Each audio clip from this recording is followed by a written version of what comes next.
ही शांत प्रिय ढंग से माननीय मुख्यमंत्री जी के कार्यालय और माननीय एमएलसी साहब के अनुरोध पर हमने धरना खत्म किया। उस क्षण तो लोगों को लगा था कि बहुत गलत हुआ, लेकिन आज का एक क्षण था कि वो बहुत अच्छा हुआ। उस निर्णय के लिए पूरे प्रदेश के शिक्षा मित्रों को मैं बधाई देता हूं और इस बैठक के लिए पूरे प्रदेश के शिक्षा मित्रों को बधाई देता हूं। इसमें अकेले मेरा योगदान नहीं है, पूरे प्रदेश के शिक्षा मित्रों के योगदान के साथ साथ माननीय मंत्री जी का, माननीय एमएलसी साहब का आशीर्वाद है, स्नेह है और उसके कारण हम लोग इस मुकाम पर मिश्रा जी पहुंचे हैं। और मैं माननीय विधायक जी से फिर निवेदन करूंगा कि आपने जो समय सीमा दी है उसके अंदर जो हो जाएगा तो इस प्रदेश का एक माहौल अलग होगा और कार्यक्रम का एक सिलसिला शुरू होगा। जहां आज हम लड़ रहे थे वहां अधिवेशन शुरू होगा, मंच का कार्यक्रम शुरू होगा और हम 18 मंडल में कार्यक्रम करेंगे, पूरे प्रदेश का कार्यक्रम करेंगे। पहले शिक्षा मित्रों के घर में दिए जलें, अन्वेषकों के यहाँ दिए जलें, रसोइयों के यहाँ दिए जलें। जितनी बैठक हुई है मंत्री जी भी सकारात्मक थे, तो एक अच्छे माहौल में बैठक हुई है और जब स्वस्थ मस्तिष्क से कोई बात होती है तो उसका जो परिणाम होता है बेहतर होता है। मिश्रा जी, माननीय मंत्री जी भी सकारात्मक रहे हैं, माननीय एमएलसी साहब का या सभी लोगों का। जब हम लोग 23 में थे, आदरणीय एमएलसी साहब से मुलाकात नहीं हुई थी तो आदरणीय त्रिपाठी जी हम लोगों का सहयोग किए, लेकिन जब से एमएलसी साहब मिले तो आपने पूरे मनोयोग से हमारी लड़ाई को अपनी लड़ाई मानकर माननीय मुख्यमंत्री जी के यहाँ सेतु का काम किया और जो सेतु का काम किया, जब हमारा सेतु निर्माण हो गया तो अब उस पर जितने भी लोग जाएंगे वो निश्चित रूप से अपने आप को खुशी महसूस करेंगे। कोई भी धारा में अगर पार करना है तो सबसे पहले पुल का निर्माण होता है। अगर पुल निर्माण हो गया तो आवागमन बाधित नहीं होता है, सुलभ हो जाता है। वो आपने प्रदर्शित किया, इसके लिए पूरे प्रदेश के शिक्षा मित्रों की तरफ से आपको बधाई। माननीय मंत्री जी ने के यहाँ बैठक करवाया, उसके लिए बधाई। माननीय मंत्री जी को बधाई।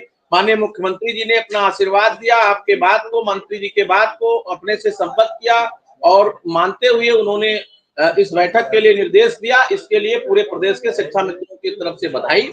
और शिक्षा मित्रों की जो सहमति बनी है, माननीय विधायक जी भी जानते हैं, हम लोगों ने जो बात रखी है मुख्यतः मिश्रा के करिए और अस्थाई हल दीजिए। वो अस्थाई हल दीजिए कि अब हम दूसरे दरवाजे पर फिर न जाएं और हमारे मन में कोई प्रकार की भ्रांति न रहे और शिक्षा में पूरी तरह से संतुष्ट हो जाए। अगर मानदेय आप बढ़ा रहे हैं तो प्रत्येक वर्ष इंक्रीमेंट बढ़ाइए। हमने ये भी जिक्र कर दिया कि 2017 में 20,000 मानदेय हमको दिया जा रहा था, हमारे कुछ साथियों के कारण नहीं हो पाया, तो 7 साल में महंगाई लगा के उसी को बढ़ा के दे दीजिए। तो जितना भी बेहतर हो सके सरकार करे। माननीय विधायक जी प्रयास करेंगे कि बेहतर हो। आपका बहुत बहुत धन्यवाद, बहुत बहुत धन्यवाद। आप लगातार लगे रहे, तो इसके लिए तो हम सब आपको बधाई देते हैं। और माननीय सभी सरकार का सुबह हम लोग माननीय जल शक्ति मंत्री जी से भी मिले, सरकार के लोग हमारा सहयोग कर रहे हैं, इसलिए हमें विधायक जी रास्ते में, विधायक जी को सुन लिया जाए, फिर हम आपकी बात सुनेंगे। विधायक जी की बात सुनेंगे। विधायक जी, शुक्ला जी आभार व्यक्त कर रहे हैं, विक्रम सिंह आभार व्यक्त कर रहे हैं और 1.5 लाख शिक्षा मित्र और 25,000 अनुदेश से आपका आभार व्यक्त करता है। क्योंकि रसोईया के संगठन अभी हमारे पास नहीं है, जब आदमी फोन कर लगा क्या अब आप संदेश देंगे? हालांकि आपने सब बता दिया कि जल्द कुछ हासिल हो जाएगा। मैं सबका आभारी हूँ। उन सबने मुझ विश्वास भी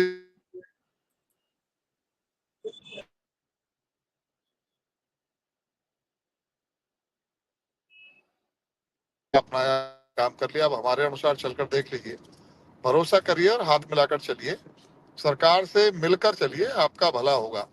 तो उन्होंने मेरे आश्वासन को माना और 5 सितंबर का चूंकि वो घोषित कर चुके थे, इसलिए उस दिन एकत्रीकरण तो उनका हुआ, लेकिन ये सोचकर रखा गया कि हमें सरकार से अपनी बात रिक्वेस्टली मनवानी है और वो बातचीत हुई। फिर उनका विषय धीरे धीरे सरकार तक पहुंचा गया, माननीय मुख्यमंत्री जी तक पहुंचा। मुख्यमंत्री जी गंभीर हैं उनके विषय को हल करने के लिए, पहले भी उन्होंने ही किया था। माननीय मुख्यमंत्री जी बधाई के पात्र हैं कि उन्होंने पहले 3500 रुपये से बढ़ाकर सीधे 3 गुना 10,000 रुपये मानदेय किया था। बीच में कुछ कमियां रही होंगी कि पुल नहीं बन पाया। सरकार और जनता के बीच में समाज के बीच में पुल का काम करना चाहिए कार्यकर्ताओं को, तो मेरा वही काम है, वो मैं कर रहा हूँ। ऐसे बीच में हुआ होता तो इनकी समस्या और पहले भी हल हो गई होती। कहीं ना कहीं कोई ना कोई टकराव रहा होगा। शुक्ला जी जैसे सुलझे हुए लोग नहीं रहे होंगे कि जो उन्होंने हाथ मिला जगह पहुंचाए। तो अब ठीक तरीके से बात रखी गई तो अब सरकार को बात समझ में आई है और माननीय मंत्री जी ने गंभीरता पूर्वक आज की बैठक बुलाई, सारे अधिकारी रहे और इन सब के विषय सुने गए हैं और इसको एक तैयार करके मुझे भी मुख्यमंत्री जी ने आश्वासन दे ही दिया था जब मैं उनसे मिलने गया था कि इनका मेमोरेंडम बन के आने दीजिए, तो इन सब का आ जाए विषय तो फिर रखा जाए। और इस सबको सुनना इसलिए जरूरी था कि कल को फिर कोई कहता साहब हमें नहीं सुना गया, हमें सुन लिए होते तो हम तो ऐसा करते हम वैसा करते। इसलिए सारे